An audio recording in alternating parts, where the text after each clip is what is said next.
tres, cuatro.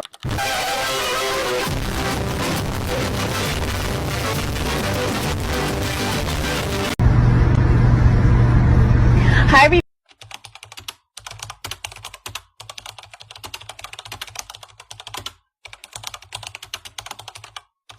A todos, bienvenidos a nuestro nuevo episodio llamado México después del caos y ahora ¿quién va a pagar la deuda?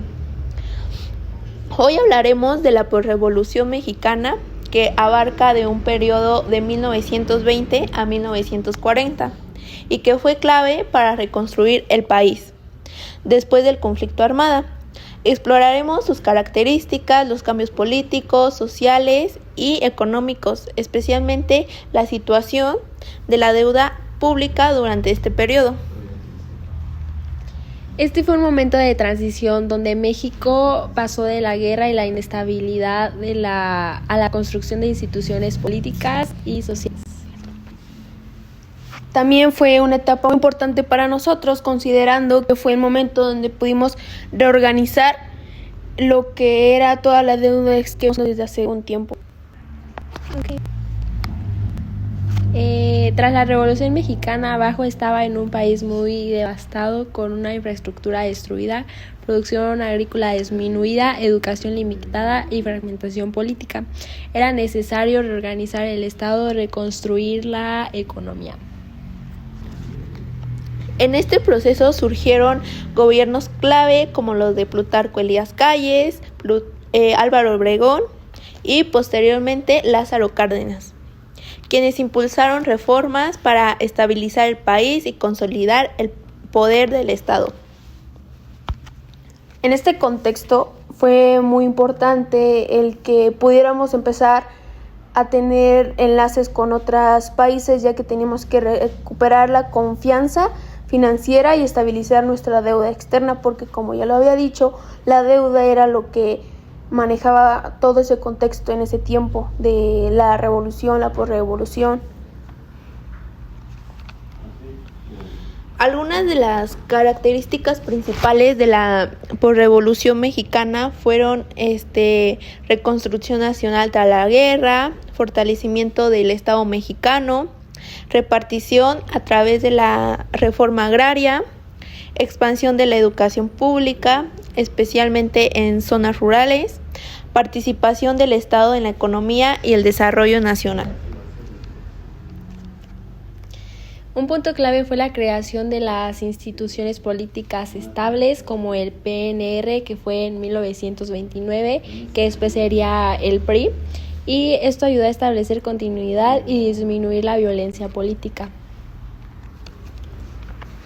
Bueno, no me gusta repetir las cosas dos veces, pero pues con estos factores pudimos reorganizar lo que fue la deuda externa, ya que pues era la deuda más histórica que teníamos en ese tiempo. México tenía una deuda acumulada desde lo que era la independencia, la intervención francesa, el porfiriato y la revolución, lo que generaba desconfianza internacionalmente y por eso pues teníamos tantos problemas con tantos lugares. Los principales acreedores eran el país, la institución que motivaba a Estados Unidos a los préstamos y reclamaciones por daños, a Inglaterra por deudas previas al porfiriato, Francia por intereses acumulados y reclamaciones históricas como fue la Guerra de los Pasteles, y los bancos internacionales que daban crédito para la modernización de este país.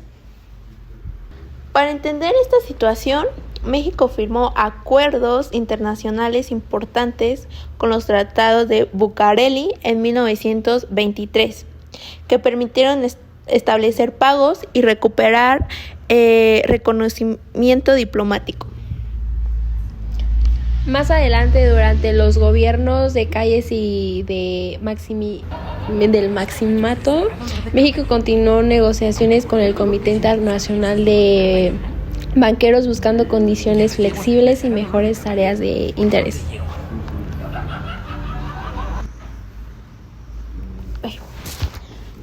Durante su gobierno de Lázaro Cárdenas, México priorizó lo que fue el gasto social sobre el pago de la deuda, pues, que fue un poco contradictorio, ya que se supone que estábamos priorizando esto y llegando incluso a suspender temporalmente pagos para fortalecer primero la economía interna, lo que pues después se vio afectado. Después, en 1938, la nacionalización del petróleo fue un momento decisivo, porque con la creación de Pemex, México buscó controlar sus recursos y generar ingresos propios. Bueno, gracias a esto México por fin pudo recuperar la confianza que tanto necesitábamos de manera internacional, estabilizar sus finanzas y poner bases sólidas para el desarrollo económico que iba a construir, que nos iba a ayudar a construir lo que se supone que hoy es nuestro país. Además, se consolidó una identidad nacional fuerte, así como las instituciones políticas y sociales que marcarían al México en el siglo XX. La posrevolución fue un periodo decisivo para México, porque no solo se reconstruyó un país devastado, sino que también formaron bases políticas, sociales y económicas, que perduraron durante décadas. Fue una etapa de transición entre la guerra y el Estado moderno. Y un recordatorio muy importante, que las decisiones económicas y financieras nos formaron como país y definieron el rumbo que íbamos a tomar y seguiremos tomando al día de hoy. Tendremos unos datos un poco interesantes, unas gráficas sobre algunos eventos que sucedieron en la posrevolución. Vamos a hablar de un tema muy importante que hoy en día se llama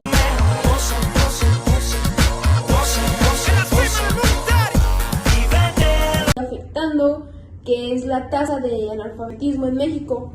En esos tiempos de 1910 a 1940. De 1910 había un 72% de gente de analfabeta, en 1920 era 67%, en 1930 era 52% y en 1940 bajó a 43%. Esto nos demostró bastante que el impacto que tuvo la educación pública en todo esto fue lo que ayudó a reconstruir el país hasta cierto punto, ya que la clave del éxito es la educación.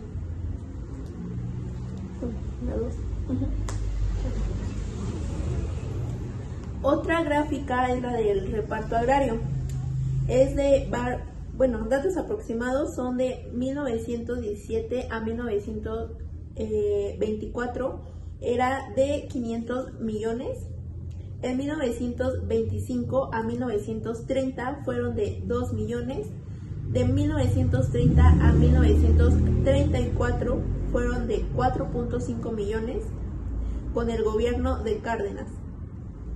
Total aproximado al final del periodo fueron más de 27 millones, que muestra la reforma agraria tomó la fuerza real con Cárdenas.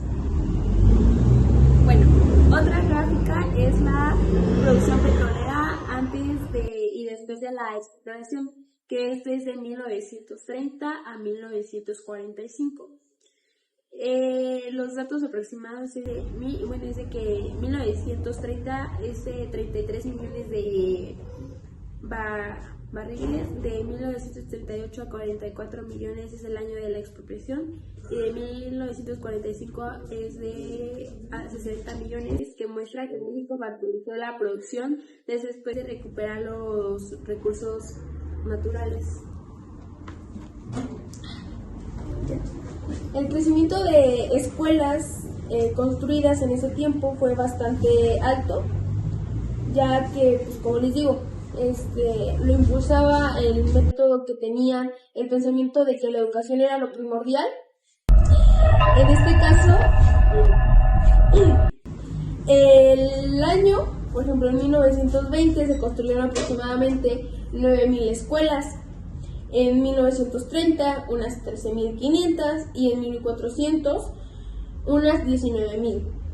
Recuerden que construir más preparatorias que queden cerca de la clase, saliendo de la secundaria. Esto demuestra el aumento de infraestructura que se tenía en la educación en la posrevolución. Ahora también vamos a hablar sobre algunos eventos que hubo como en línea de tiempo. Lo van a poder ver aquí gráficamente, si podemos, en este espacio blanco que están viendo aquí. Pero bueno, en 1917 se promulga la Constitución mexicana, liberal, laica, derechos laborales, agrarios, como lo fue el derecho a 8 horas de trabajo, el derecho a un salario mínimo, el derecho a la educación laica, gratuita y obligatoria. Y pues en 1920 fue asesinado Venustiano Carranza y Álvaro Obregón decidió tomar el poder por eso. De 1921 a 1924, José Vasconcelos impulsó la educación y cultura y también inició el muralismo mexicano. Después, en 1923, inició la rebelión de la Huertista, que era de carácter militar. Y bueno, de 1924 a 1928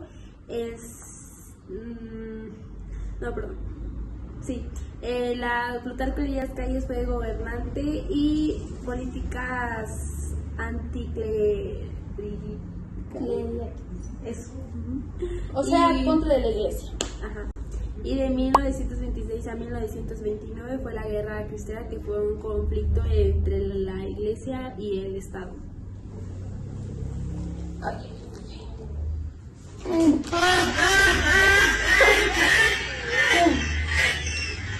En 1928 asesinan a nuestro presidente Álvaro Obregón y comienza el maximato, la perdición, la verdad. En 1929 se funda el más famoso y que actualmente ya está pues bien disuelto, el famoso PNR, origen del PRI, que también el PRI pues ya sabemos que está medio muerto. Inicia un control político institucionalizado y de 1934 a 1940 gobierna Lázaro Cárdenas, crea la creación de ejidos, la educación de socialistas y apoyo a obreros y campesinos.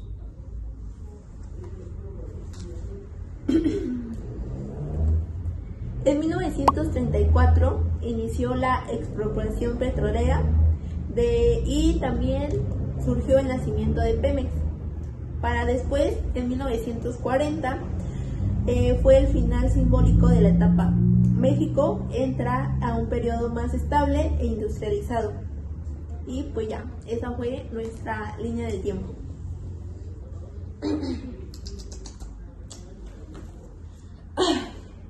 Finish.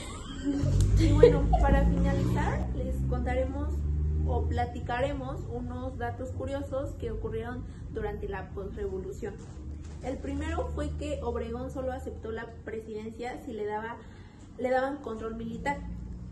Esto quiere decir que cuando le invitaron a participar en la política, Obregón dijo que aceptaba ser presidente solo si se garantizaba control sobre el ejército. Tenía miedo de que otros caudillos lo traicionaran porque era común en ellos. Recordemos los indicios que hubo en la independencia, así que pues, más vale prevenir que lamentar. Otro dato es que en la reelección de Obregón se dividió completamente el país. En 1928, como ya lo mencionamos antes, cuando Obregón logró que se aprobara su reelección, provocó un conflicto interno enorme, incluso entre revolucionarios que habían sido sus aliados, ya que pues sabían que Obregón, era pues alguien bastante conflictivo y causó muchos factores tensos, porque muchos creían que la reelección había sido una de las causas del porfiriato. O sea, no creían, realmente así fue, pero bueno. Otro dato curioso, ¿no?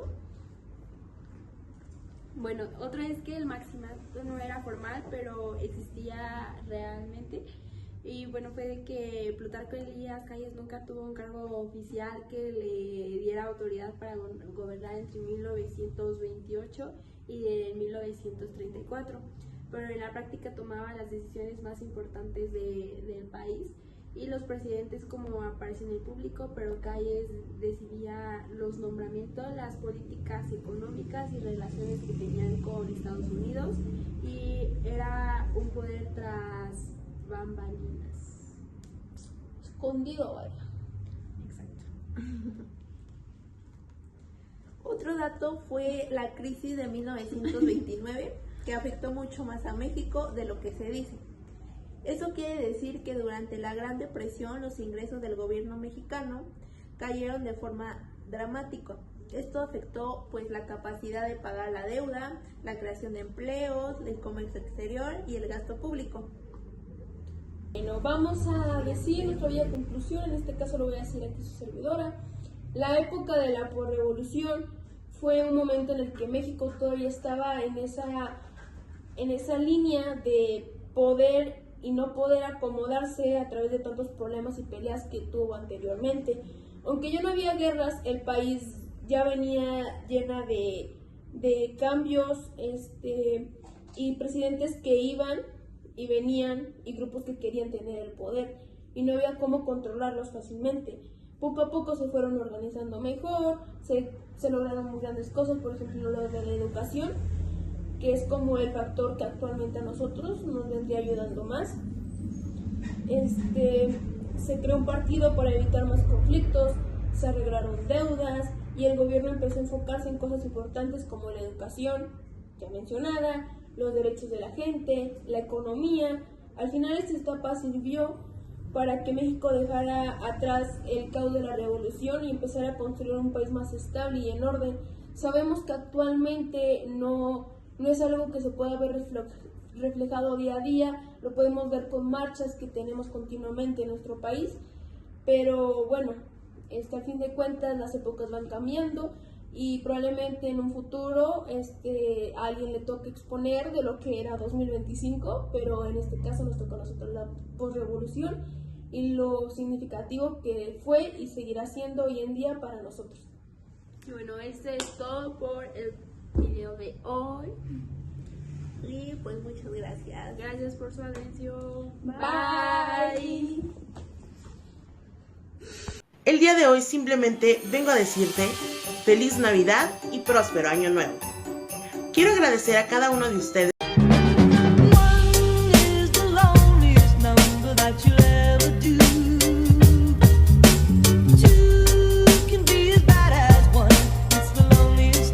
Since the